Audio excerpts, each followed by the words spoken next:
The baby shower invitation from my younger sister slipped out of the envelope, along with a bank transfer slip.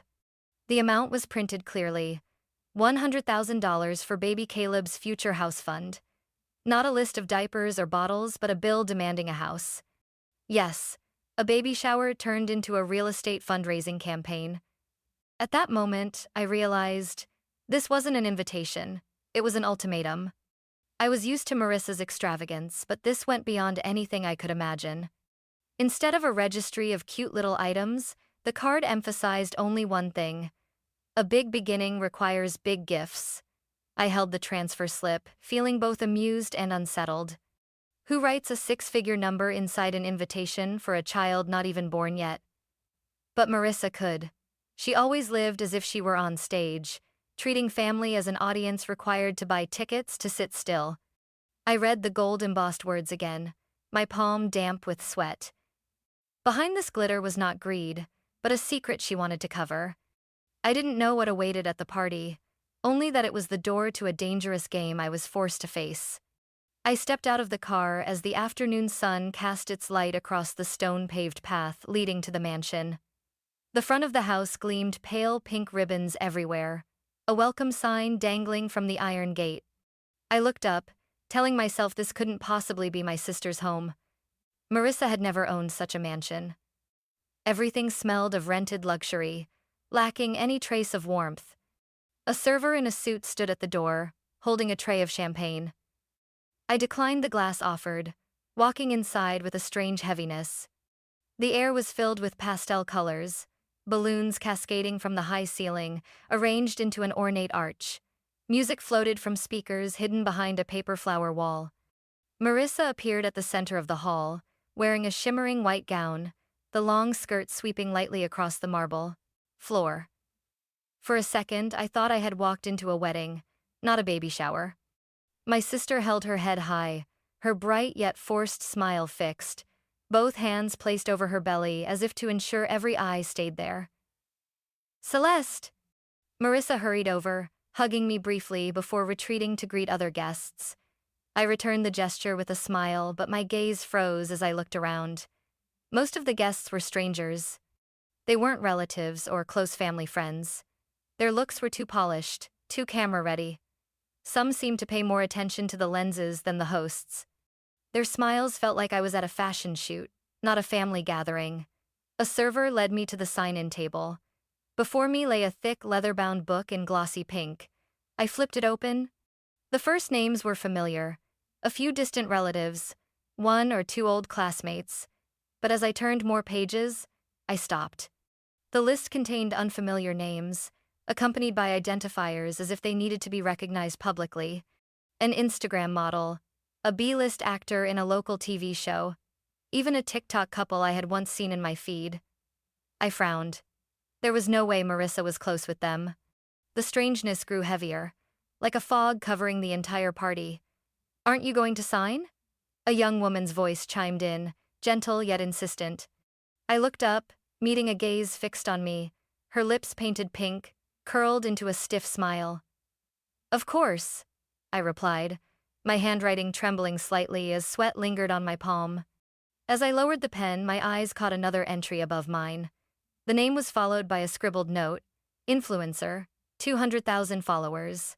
I bit my lip, swallowing the suspicion rising fast. I was right, Marissa had hired them, turning her baby shower into a choreographed spectacle packed with hired faces.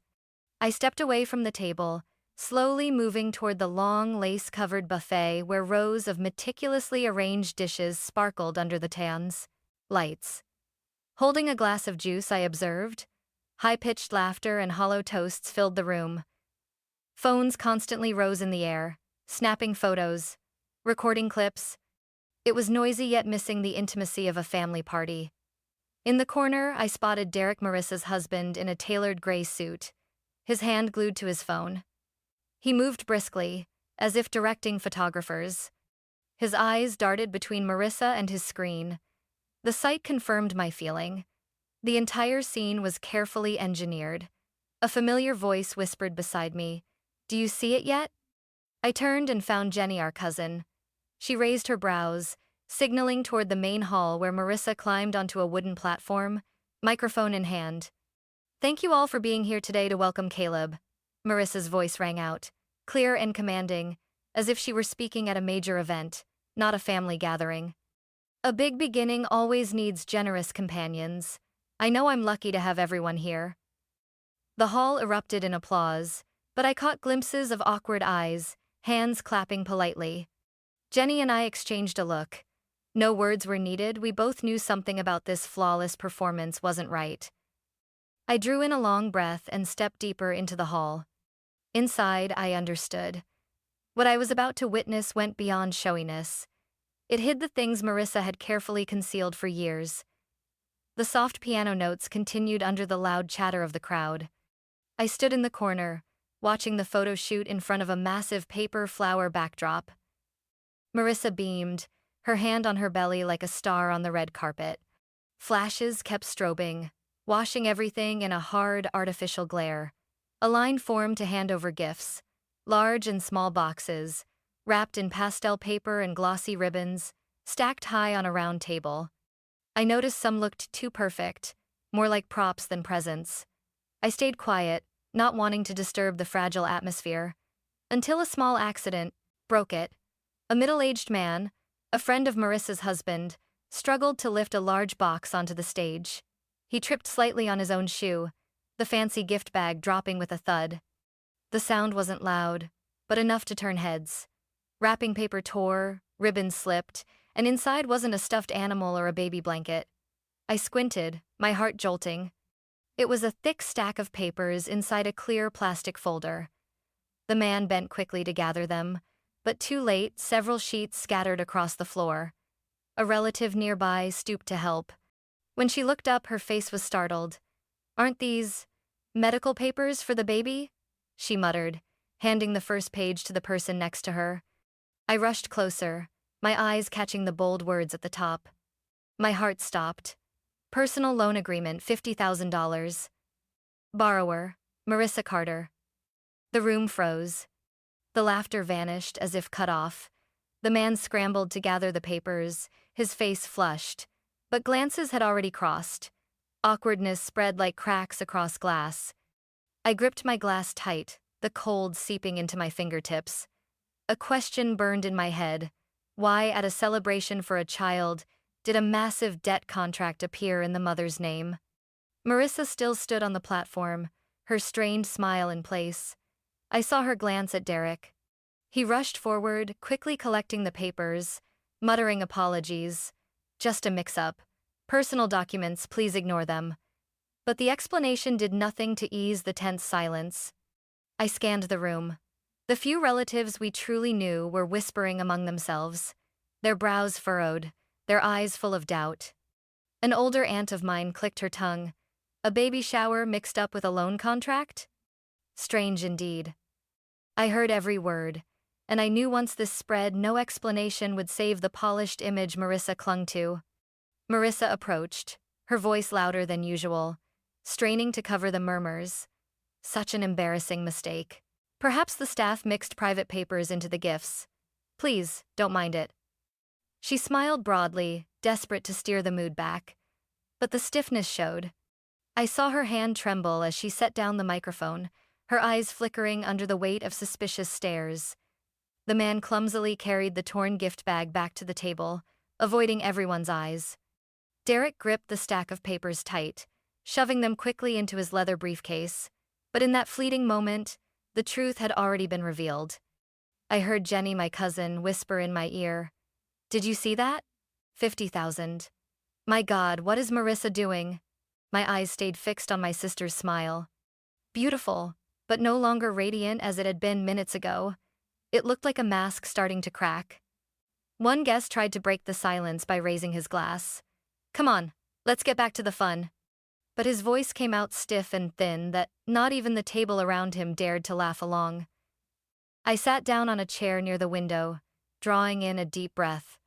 Outside, the last of the daylight dimmed, casting cold gray streaks over the garden. Somehow, it felt like the decorations in this mansion, pretty but ready to peel away at any moment. Marissa returned to the younger guests, laughing and posing for the cameras. But from where I sat, I saw the tightness in her face. Every time the flash went off, her lips trembled slightly, as if her performance could slip at any second. I sipped my water, watching quietly. A feeling rose in me. That fallen gift bag hadn't been an accident. It was the first crack, a warning that whatever Marissa had been hiding couldn't stay hidden much longer. And I knew those watchful eyes around us were thinking the same. No one in that room truly believed the excuse they'd just heard. The air had shifted. The forced cheer, the glittering facade, it was all being swallowed by a cloud of doubt. The music swelled again, as if the band had been cued to rescue the mood drowning in suspicion. I stayed by the window, my eyes tracking Marissa's every move. She was back on the stage, posing as if nothing had happened. Her smile reappeared, eyes bright, steps graceful, as if the gift bag fiasco had never happened. But I could see the stiffness in her body, the same look she wore whenever she was covering something up. Memories stirred in me, sharp as an old film pulled from a dusty drawer. Back in high school, our school launched a fundraiser for a local charity, a small but meaningful project. Students raised money by selling baked goods, washing cars, or collecting clothes. I remembered clearly how Marissa had eagerly signed up as team leader. She walked in like a star, brimming with confidence, claiming she would raise the most money for our class. At first, everything went smoothly. Marissa and a few others sold baked goods out front. Money went into a small metal lockbox. She was always the one standing in front, smiling, chatting with customers, carefully slipping each bill inside. Everyone praised her for being energetic, lively, but only weeks later, something shocking happened. At the final tally, the supervising teacher opened the box to count. The total was far less than expected. Several receipts were missing. The entire class was stunned, no one understood why so much was gone. I still remembered the principal's eyes that day, serious, weighted. He said, "Something's not right. We need to get to the bottom of this." The news spread fast. One classmate whispered to me that she'd seen Marissa sneak money from the box, slipping it into her purse when no one was watching. I didn't want to believe it, but inside, I knew it might be true. I had once glimpsed her with a bulging purse, her eyes avoiding mine when I asked what she had taken. The next day, I was summoned to the office. My parents were already there. The principal pulled out a drawer, showing torn receipts with Marissa's partial signature still on them.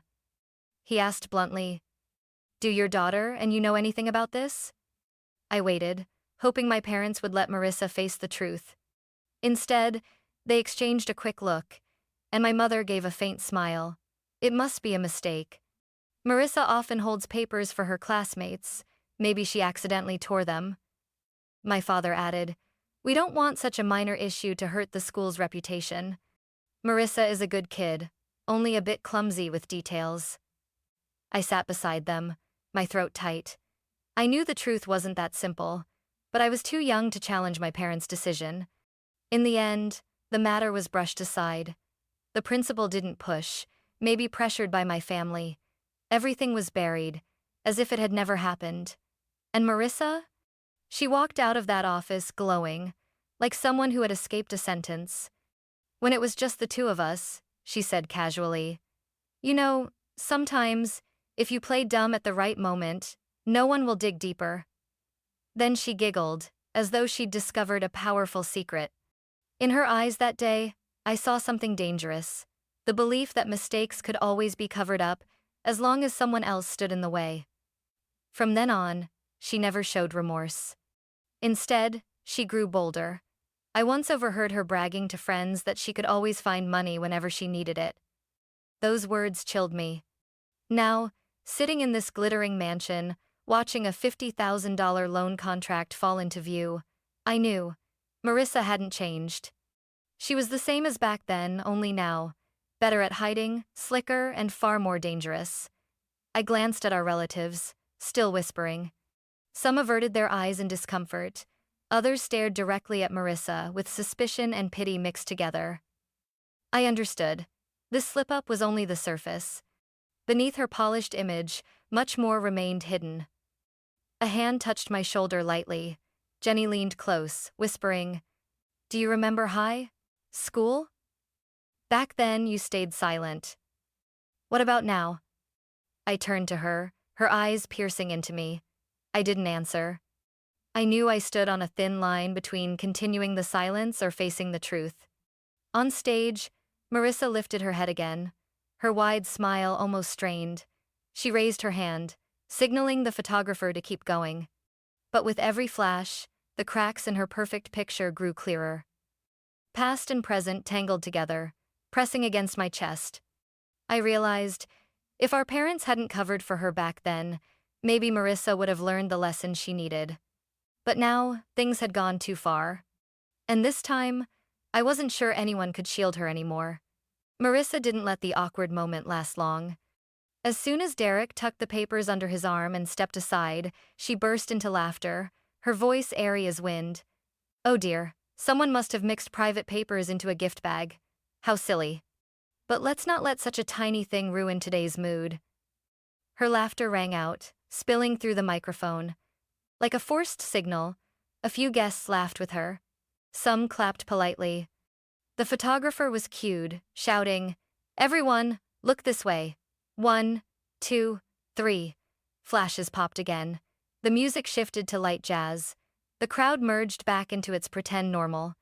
But I stayed seated, feeling like a thin sheet of ice had just covered something fractured beneath. My eyes drifted to the gift table. It stood at the center of the hall, covered in crisp white lace, golden bows tied along its edges. On it sat only a few small boxes, a few thin envelopes. Not many, certainly not enough to match the scale of the grand event it had promised. A distant aunt leaned in, whispering, "Don't you think it's odd? With all these guests, why is the gift table so bare?" I didn't answer, only nodded. I had noticed it from the start. Many guests had arrived empty-handed. They smiled, hugged Marissa, then rushed to claim the best photo spots. Not one of them wrestled with bulky presents, like at other baby showers. As if sensing the glances, Marissa suddenly walked over to the gift table. She gracefully lifted a small box, holding it high. "We are truly grateful for every single gesture. Big or small, it doesn't matter, the most precious gift is your presence here today." Her words sounded generous, but her tone carried a hint of urgency. I focused on the box in her hand. The ribbon was pristine, the wrapping paper unnaturally smooth. When she turned it for the cameras, I spotted a corner tag still attached. Printed clearly was the name of a luxury store downtown, barcode uncut. I blinked, my heartbeat quickening. A return label. Another guest, likely part of the script, picked up another box, smiling for the cameras. I tilted my head, looking closely. Another identical tag. The flashes flared, desperate to blur the detail. But I saw it, plainly. "Celeste," Jenny murmured at my ear, her voice low, "meant only for me. Do you really think this baby will have a room full of new things? Look closer. Every box still has the tag. They didn't buy them, they borrowed them for photos." I exhaled slowly, my chest heavy. Marissa in her white gown, her dazzling smile under the lights, the gleaming gift boxes. It was all cardboard shine, pretty from a distance, flimsy up close. Touch it, and it could all collapse. From across the room, Derek motioned for the photographer to change angles. They hurried to stack more boxes, building a wall of gifts that looked imposing and empty. I caught sight of a staffer quietly wheeling in a small cart from the back, bags with fresh store labels still attached. He placed them on the table, then slipped away. No one in the crowd spoke outright, but I saw the looks beginning to change.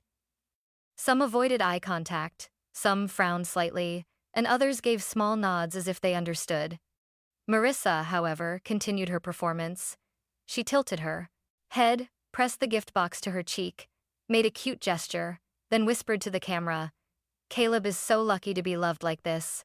Her words sent a chill down my spine. Loved?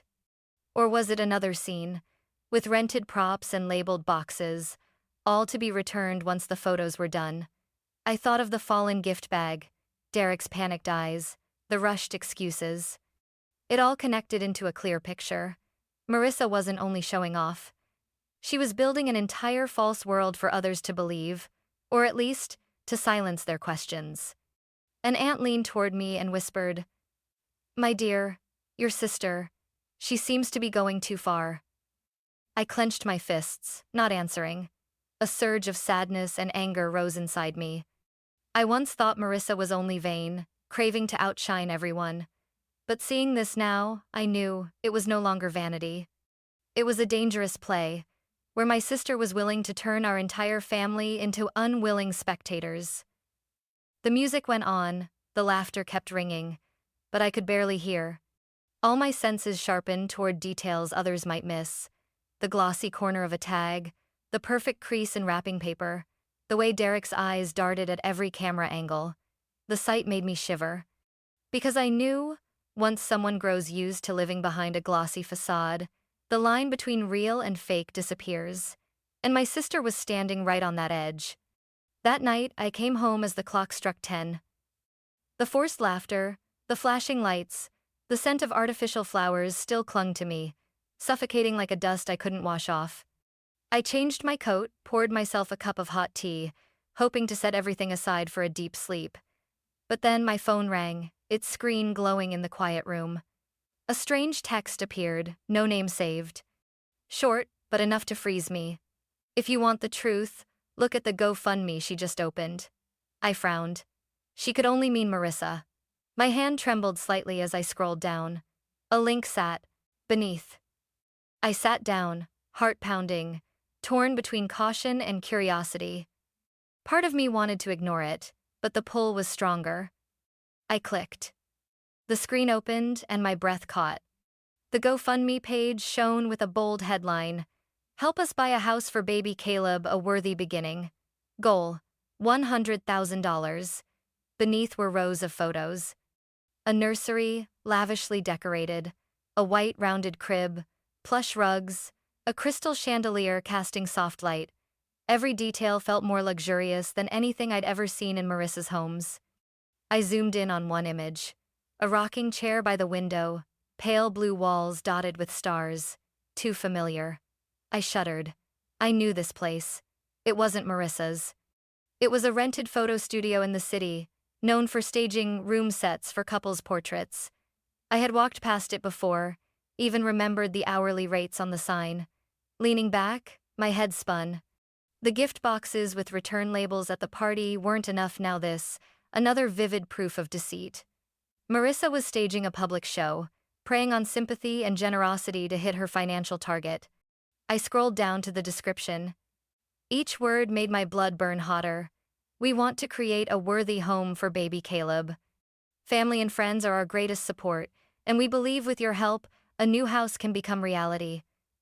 Please help us make this dream come true." Below was the donor list. Familiar names. Aunt Linda, $2,000. A cousin, $500. Even an old friend of mine, rarely involved in family affairs, now pulled into the glamorous lie. I slammed the laptop shut, my heart thundering. The room felt crushingly silent. I paced, searching for logic, but the pieces fit too neatly. I remembered Marissa's words about a big beginning on the invitation, her strained smile beside the empty gift table, her sharp denial when the loan papers fell. It all pointed to one truth. She was constructing the image of a perfect life, even if built on lies. Slumping into the chair, I gripped my phone. Who had sent that anonymous text? Who wanted me to know, and why me? Fear prickled. If they knew about the studio, what else did they know? Yet stronger than fear was the urge. I had to uncover this, before it went too far. Another chime. A new text. Same number. "Don't stay silent. If you don't speak, the whole family will keep being used." I stared at the screen, palms sweaty. Memories surged. Marissa stealing fundraiser money, our parents covering it up, me staying silent to avoid trouble. And what came of it? Today's Marissa still clinging to illusions, still treating deceit as a pass. I shut my eyes, inhaled deep, then reopened the laptop. I stared long at the photo of that luxury nursery, a room I knew existed only on a rental contract. I zoomed in until the details screamed out. The wall art exactly matched the studio's online ad. Undeniable. A heavy sigh escaped me. In that moment, I knew I had stepped into a spiral, truth and lies twisting, every display of Marissa's life a layer of paper. This time, no mix-up, no wrong papers in a gift bag. It was a deliberate campaign pulling everyone in. Outside, the night wind rattled the thin curtains. A chill ran down my back. From here on, nothing would be the same. I sat long before the glowing screen, eyes fixed on the words, "Goal $100,000, on the GoFundMe page. The donations blinked beneath every time someone gave. A line popped up. So-and-so donated $50 or $200. Each update hit me like a stone in my chest. I knew I couldn't stay silent. I grabbed my phone, found Aunt Linda's number. My hand hovered over call, then pressed. 3 rings. Her voice, "Celeste? What is it?" I swallowed, opened the GoFundMe, sent her the link and nursery photo. My voice cracked. "Aunt Linda, please look. This is Marissa's campaign." Silence, papers. Rustled, she was checking. Then her voice burst out, furious. "My God, I can't believe this. That girl, how dare she? Celeste, I already donated $2,000. 2,000! I shut my eyes, guilt crashing over me. "Auntie, I'm sorry. I couldn't stop it in time. But you need to know the nursery isn't Marissa's. It's a rental studio. I've seen it myself. No mistake." Her breath rushed heavy through the line. "So it's fraud." Dear God, how does she look people in the eye while spinning such a show? In my mind, I saw Marissa smiling at the party, clutching return-labeled boxes as if they were symbols of love. "Celeste, I'm telling the family. They need to know." Her voice was firm. After that call, it spread faster than I imagined. Hours later, Uncle Rob phoned. "Celeste," Aunt Linda told me. "Is it true? Tell me straight." His voice was steady, tinged with disappointment. I sent him the link, the zoomed-in nursery photo matching the studio ad. I heard him mutter on the line. "I told Lisa not to donate, but she insisted." He hung up, warning, "If there's more, speak up. We can't let her keep deceiving." Then came my cousin Rachel, flooding my phone with messages. "Celeste," Aunt Linda told us. "Did you know she also borrowed $300 from me last week? Said it was for baby supplies." And now it turns out. Marissa didn't build an online campaign. She went to people one by one, skillfully asking for small amounts, piecing them together into a large sum. The news spread faster than I could control. Every few hours, there was another call, another message. Relatives, friends, even an old colleague of my mother reached out, asking if it was true. I had no choice but to send the proof. Photos, links, details I knew were undeniable. That night, my house stayed lit until late. The phone kept ringing, my inbox flooded. I sat at the desk, hands aching from typing replies, my head spinning. Yet, inside, I felt a strange calm. For years, I had stayed silent, letting Marissa's lies pile up like a mountain. Now, I was no longer shielding her. Close to midnight, the last call of the day came. It was my mother. "Celeste, I just heard from Aunt Linda. Are you sure about this?" Her voice trembled, as if hoping I would deny it. I bit my lip, answering slowly. "I'm sure, Mom. I saw that studio myself. I know it's not Marissa's house. And this GoFundMe? It's a performance to squeeze money." Silence. I thought she had hung up, until I heard her sigh. "I'm so tired. I never imagined I'd live to see this day." I gripped the phone, wanting to say something, but only silence filled the space. I set it down, leaning back in the chair, the clock already past 1 a.m. Outside, the pale glow of the street lamp cast my shadow long across the floor. I knew, by morning, the family would never look at Marissa the same way again, and I, whether I wanted or not, had pulled down the final curtain. The phone rang again the next morning, as I sat at the kitchen table with a cooling cup of coffee. The caller ID showed a strange number, but I recognized the area code. It was from the town where Marissa's in-laws lived. I hesitated, let it ring a few times, then answered. A woman's voice came, slow but firm. Celeste? This is Margaret, Derek's mother. I had never spoken to her privately before, only brief greetings at holidays. Even then, she hadn't paid me much attention. But now, her voice cut sharp through the line, far from any polite courtesy I remembered. I need to ask you directly, and I want an honest answer. Is Marissa involved with gambling? I held my breath. My finger tapped lightly against the mug, a small click in the still kitchen. It wasn't the question I expected, but it was the one I had feared. Why do you ask me that? I said carefully. On the other end, Margaret sighed. I could hear the creak of a wooden chair as she sat down. Because I see signs I can't ignore. Derek's credit card has unexplained withdrawals. Their joint account shows money vanishing large sums. Derek says it might be an error, but I know it's not. I want to know. Celeste, do you know anything? I froze, staring at the light outside the window. Images of Marissa years ago came flooding back. Her messy hair in front of a computer screen, her red eyes as she confessed to me she'd blown all her savings, the promises to quit, then placing bets again 3 days later. I turned the mug in my hand, heart heavy. One more second of silence, and I'd be complicit again. But if I spoke, it meant tearing away the last shred of her dignity. Finally, I sighed and said slowly, Yes, ma'am. Marissa has been deep in gambling. More than once.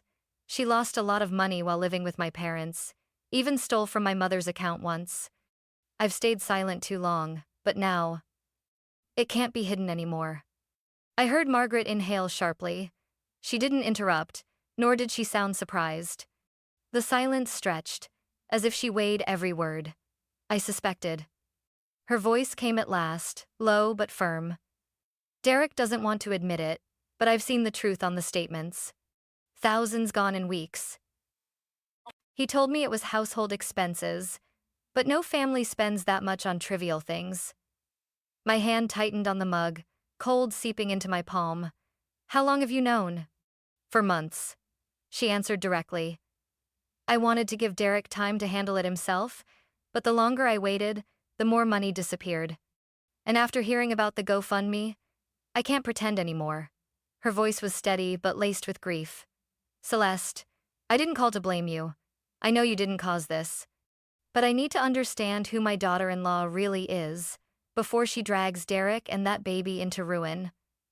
I closed my eyes, feeling like I was standing at a crossroads. For years, I had kept secrets. But now, silence was complicity. My words came quiet, but clear. Marissa doesn't gamble. She stages entire illusions, making people believe in a luxury she never had. Most of the baby shower gifts still had return tags.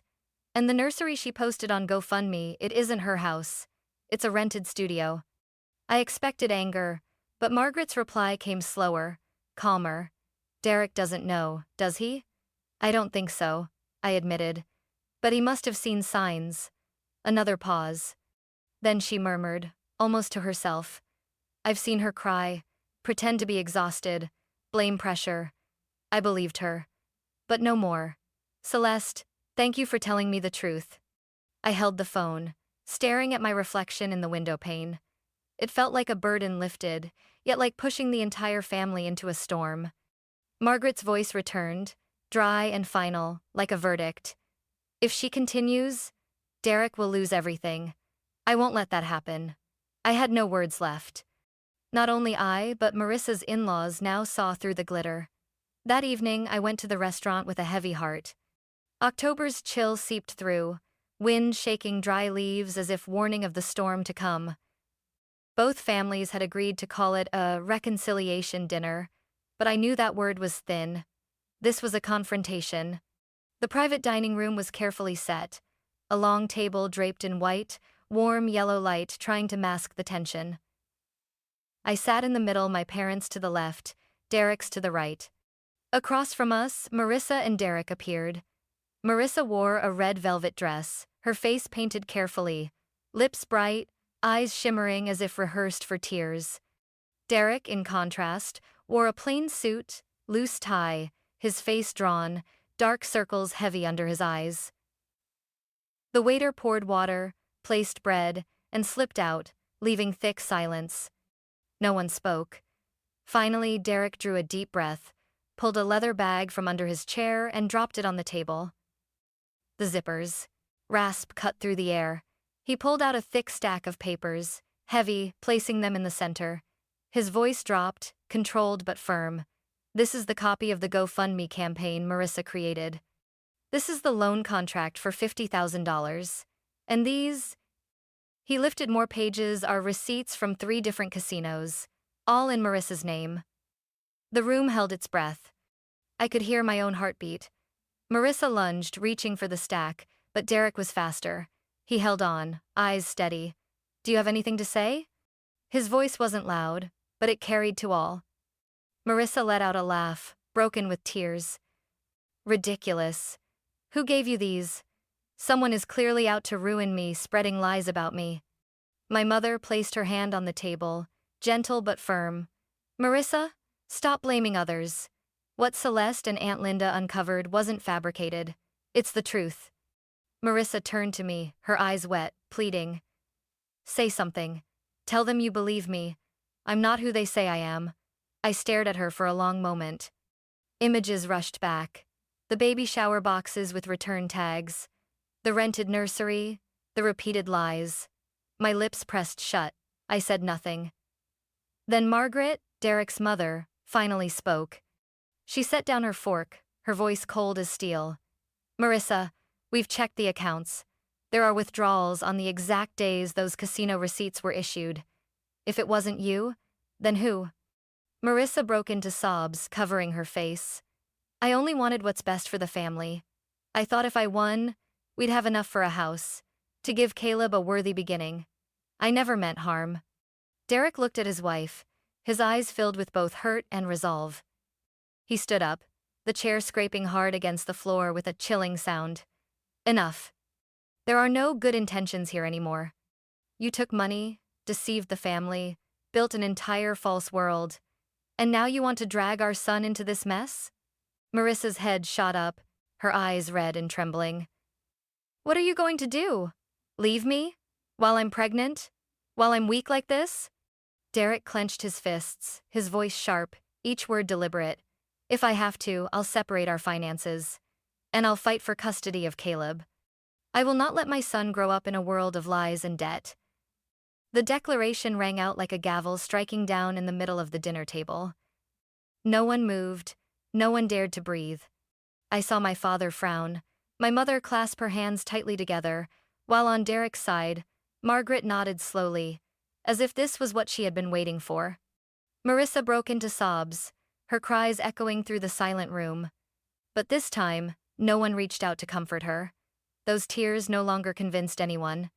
That night, I was sitting in the living room, the desk lamp casting a soft yellow glow over the book left half read. Outside, the wind howled, branches scraping against the window.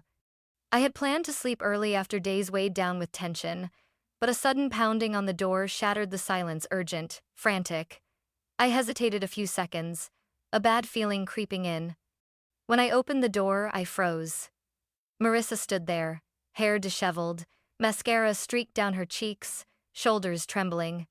She had thrown on a thin coat, feet in slippers, eyes swollen as if she'd cried the entire way. You... She screamed, her voice hoarse, pounding her chest with her fists to emphasize each word. The neighbors must have heard, but I had no space in my mind for anyone else. I quietly stepped aside, motioning her in. Marissa stumbled inside, collapsed onto the couch, and buried her face in her hands, sobbing.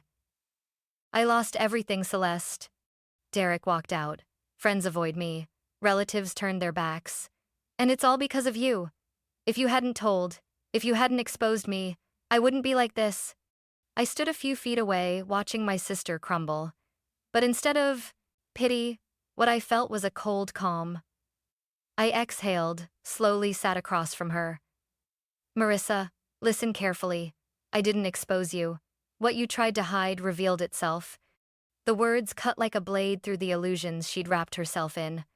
Marissa's head snapped up, her eyes wide in disbelief. No, no, that's not true. I wanted a better life. A family people admired. You wanted it, but you chose the wrong way. My voice was steady, firm. You staged a play, borrowing, lying, expecting everyone to believe it. But the truth can't stay hidden forever. The bills, the debts, the lies, they all exposed you. She shook her head desperately, tears spilling. But you told Aunt Linda and Derek's family. If it weren't for you, they wouldn't know. I looked straight into her eyes, speaking slowly. If not me, it would have been someone else. You went too far, Marissa. No one can shield you forever. No one believes in these tears anymore. Her shoulders shook violently, silence hanging heavy. You're all I have left, she whispered through sobs, clinging. If you turn away too, I'll have no one. I closed my eyes, holding back the surge of emotions. Memories of childhood flooded in, all the times I covered for her, apologized for her, believed she would change. Yet she always chose the same path, the path that led to this day. When I opened my eyes, my voice was gentler but still firm. Marissa, I never wanted you to lose everything. But I can't be your shield anymore. What you're facing now, no one destroyed for you. You did it yourself. And it's time to face it. She sobbed loudly, her face buried in her arms, tears dripping onto the table. I sat still, neither reaching out like before nor turning away.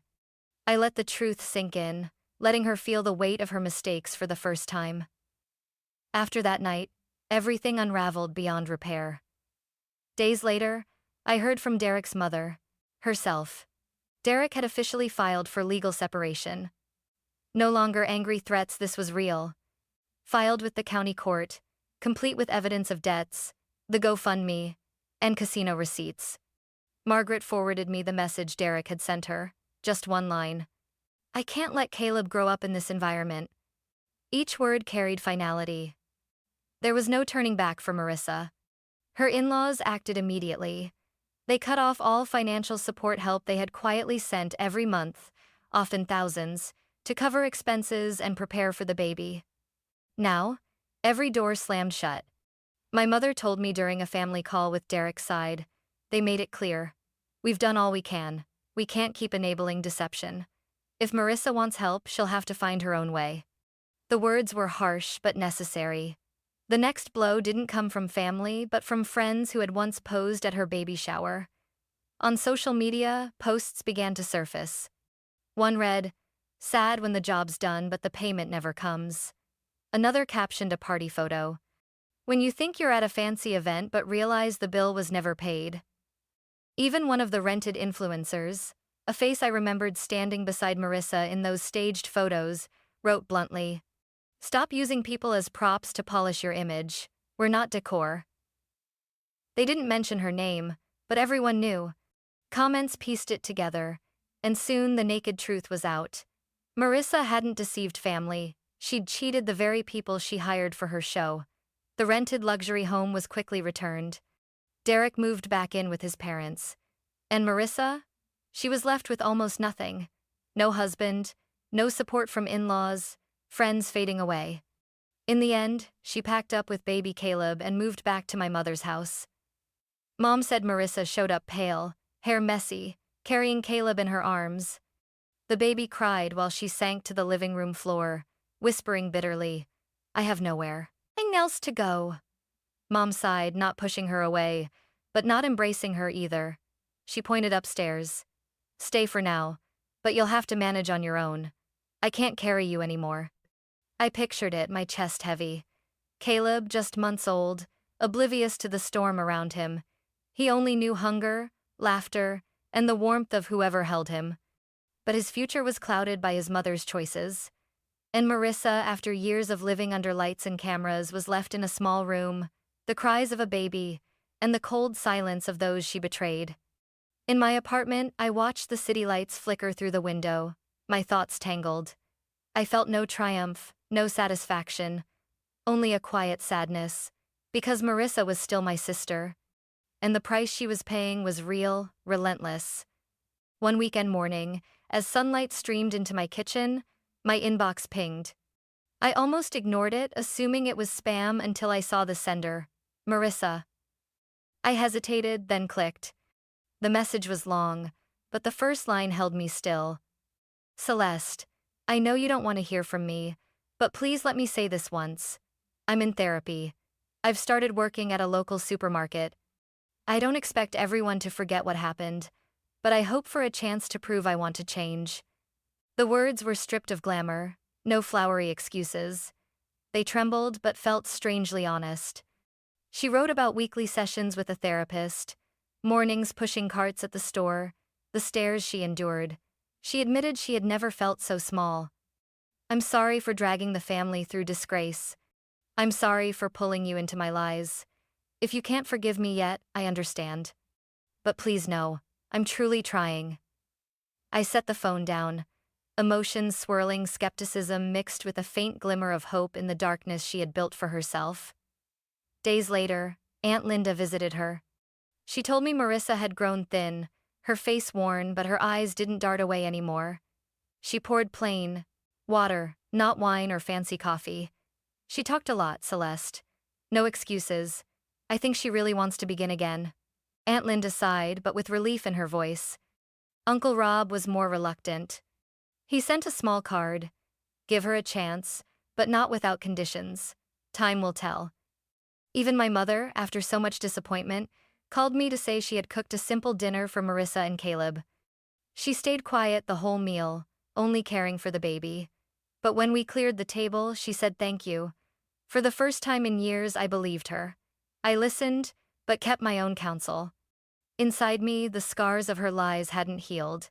They wouldn't vanish with a few apologies. That night, I sat alone in my kitchen. The yellow light fell across the worn wood table. I pulled open a drawer, took out the old baby shower invitation Marissa had once sent. I opened it again, tracing the letters. Once, I'd read them with suspicion.